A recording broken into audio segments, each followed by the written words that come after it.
Hello friends, welcome back. तो देखिए आज फिर मैंने अपनी बाइक उठा ली है। उस पर थैला है, इसमें बोरा है, रस्सी है, कुछ सामान मुझे मार्केट से लेकर आना है। रास्ते में भी रुका था मैं यहाँ गार्डन में, और मार्केट से मुझको लेकर आनी है खल।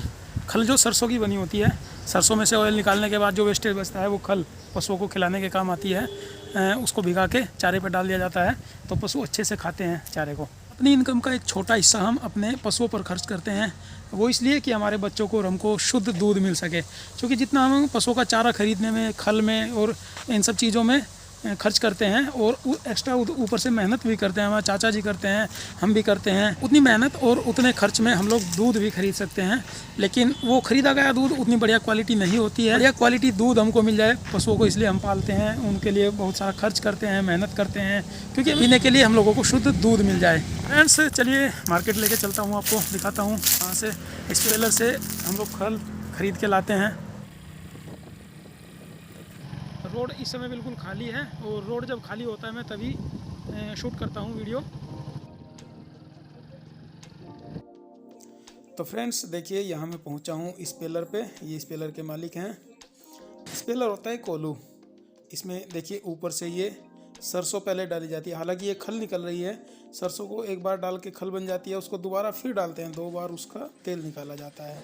तो दोबारा ये डाली जा रही है इसमें खल, और इस खल से एक बार फिर से तेल निकलेगा। यानी कि पहले सरसों डाली थी, एक बार खल बन जाती है, फिर उस खल को दोबारा डाला जाता है, 2 बार में पूरा तेल निकल जाता है। देखिए इस तरफ ये पपड़ी के रूप में खल निकल रही है। सरसों को इस तरह पीस दिया जाता है, भींच दिया जाता है कि वो पपड़ी के रूप में खल बन जाती है। और इस मशीनरी में, इस कोलू में इस तरफ से ये खल निकल रही है। और नीचे रखी हैं ये बाल्टियाँ। बाल्टी में तेल इकट्ठा हो रहा है। सरसों से जो तेल निकलता है वो इस बाल्टी में इकट्ठा हो रहा है। बाद में इन बाल्टियों से उसको बड़े बर्तन में इकट्ठा कर लिया जाता है। और इस तरफ ये कनस्तर रखे हैं, इनमें ये खल कलेक्ट की जा रही है और खल को फिर बोरों में इकट्ठा किया जा रहा है। इस तरफ ये स्पेलर यानी कोलू के मालिक हैं। यहाँ से हाथ से थोड़ा सा स्पीड इसकी कम या ज़्यादा करते रहते हैं कि ऊपर से सरसों कम या ज़्यादा उसमें गिरती रहे। और एक और चक्की है इसकी। ये इतने सारे देखिए बोरा में अनाज रखे हैं, अनाज भी पीस कर ये आटा बनाते हैं। काफ़ी सारी मशीनरियाँ हैं इनके पास। हम बात करते हैं इस तरफ देखिए एक और मशीनरी है। ये कपास इसमें डाली जाती है, कपास से कॉटन अलग की जाती है। देखिए इसमें एक कपास पड़ी है। कपास पौधे पर लगा एक फूल के रूप में होता है, सफ़ेद सफ़ेद। ये कॉटन जिस पे लगती है, पौधा होता है इसका लगभग 4-5 फीट ऊंचा उसमें कपास का। उसमें कपास ये अलग की गई है इस मशीन के द्वारा, क्योंकि उस कपास में बीज और ये कॉटन दोनों होते हैं। आप देख रहे हैं यहाँ ऊपर इसमें एक कपास पड़ी है, और इस कपास में ये बीज रूप में होता है। इसको हम बिनोला कहते हैं। कपास में ये बिनोला भी होता है। इस बिनोला को अलग करके कपास अलग की जाती है। देखिए इस तरफ ऊपर ये कपास इसमें पड़ी है। जब ये मशीन स्टार्ट होगी तो इसके बीज नीचे गिरेंगे। ये कपास के ये बीज बिनोला कहलाते हैं, और इन बिनोलों को भी पशुओं को खिलाने के काम आते हैं। इनसे भी काफ़ी दूध बढ़ता है पशुओं को अगर ये बिनोला खिलाए जाएँ तो ज़्यादा दूध देते हैं। और देखिए इस तरफ बोरा में वो कपास के बीज एक तरफ निकालने के बाद बोरा में ये कॉटन इकट्ठी की गई है। चलिए बात करते हैं अपनी खल की। तो मैंने यहाँ से खल खरीद ली है। इस बोरा में मैंने ये खल ली है यहाँ से। बढ़िया स्पेलर से शुद्ध खल मिलती है, और वज़न इसका मैंने कर लिया है पूरा 50 किलोग्राम है।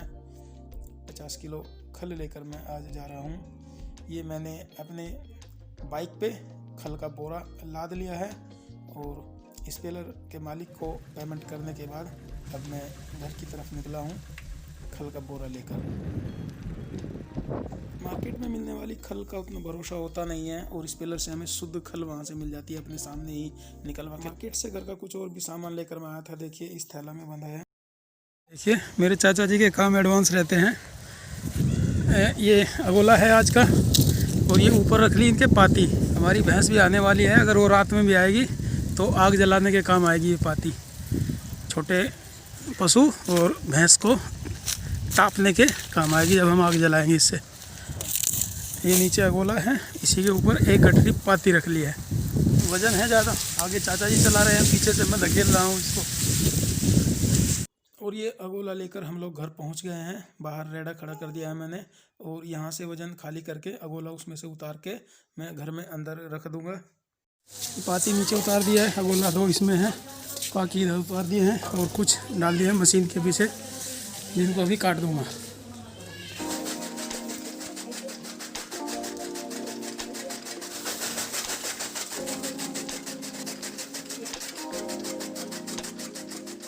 खेत से चारा लाके अब चारा भी मैंने काट दिया है। देखिए इधर पशु भी तैयार खड़े हो गए हैं।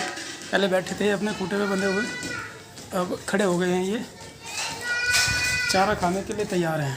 देखिए ये भैंस है हमारी, जिसकी डिलीवरी नज़दीक है। इस भैंस के ब्याने के 1 महीना बाद ये जो ब्राउन कलर की हमारी गाय है, इसकी डिलीवरी लगभग 1 महीना बाद है। और उसके 1-2 महीना बाद जो रेड कलर की पीछे वाली गाय है, फिर वो भी आएगी। वो भी गाभिन है। नाराज़गी हो रही है? लेट हो गए चारा खाने में। अभी कहाँ लेट हो गए, देखो कितनी धूप है, अभी शाम दूर है। अभी उधर छोटू भी गर्दन हिला रहा है, रस्सी के साथ खेल रहा है, उसको भी शायद जल्दी है चारा खाने की। तो वो वाली गाय हमारी शांतिपूर्वक खड़ी है। पिताजी का ऑर्डर लग चुका है घास करने के लिए।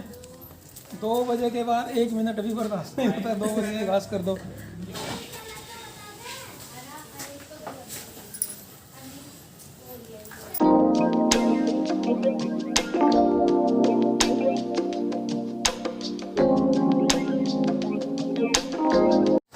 चार तसले घास तो इधर डाला जाएगा। ये है भैंस के और इस वाली गाय के लिए, और 3.5 तसले या 4 तसले लगभग इधर डाला जाएगा। ये इन दोनों गाय के लिए है, इन दोनों गाय के लिए है। ये हो गया इस खोर का 4 पशुओं का पूरा चारा। 4 तसले उधर डाला है, 3.5 तसले इधर डाला है, और आधा तसला इसमें से उसमें डाल दिया था छोटू और जुमिया की खोर में। उस खोर में 1 तसला चारा और डालना है।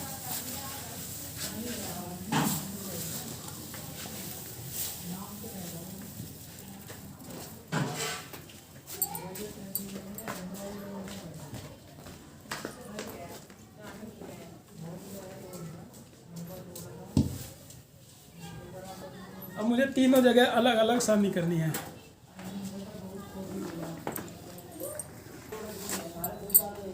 ये छोटा घर, छोटी खोर जुमिया और छोटू के लिए है।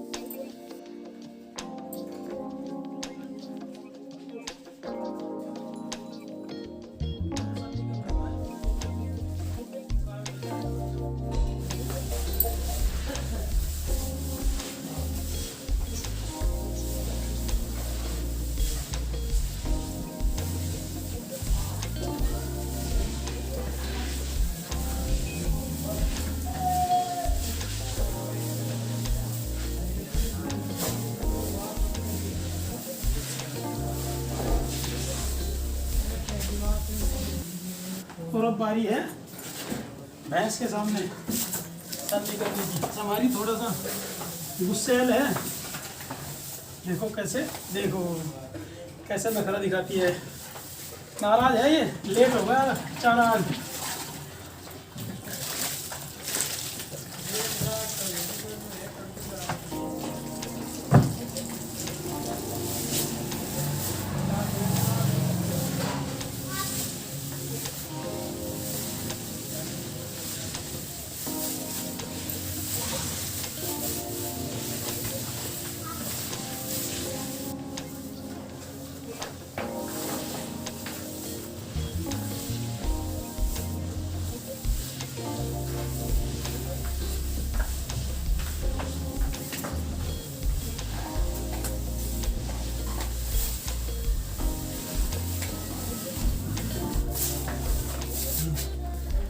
गुस्सा आए हाय, तेरा गुस्सा बाय बाय।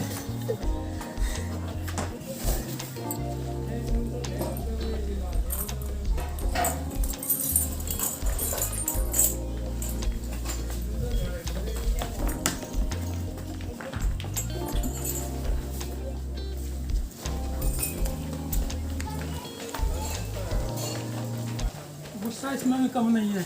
यहाँ से मोहरी पकड़नी पड़ती है वरना सर के ऊपर से कूद जाएगी।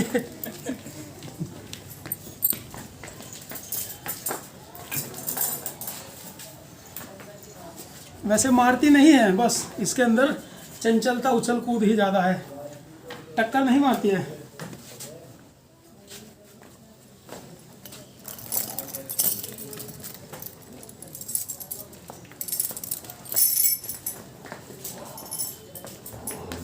ये गाय तो वास्तव में गाय है, जिस जो उदाहरण दिया जाता है कि गाय है, बहुत सीधी गाय है ये तो।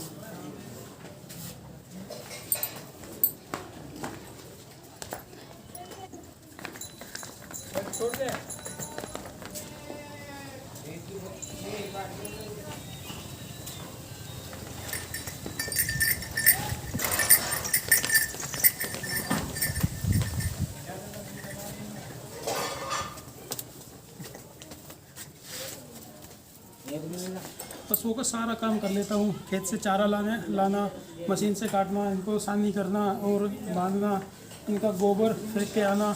बस एक काम नहीं आता है, दूध निकालना। मिल्किंग नहीं आती है, पशुओं का दूध निकालना नहीं सीखा मैंने।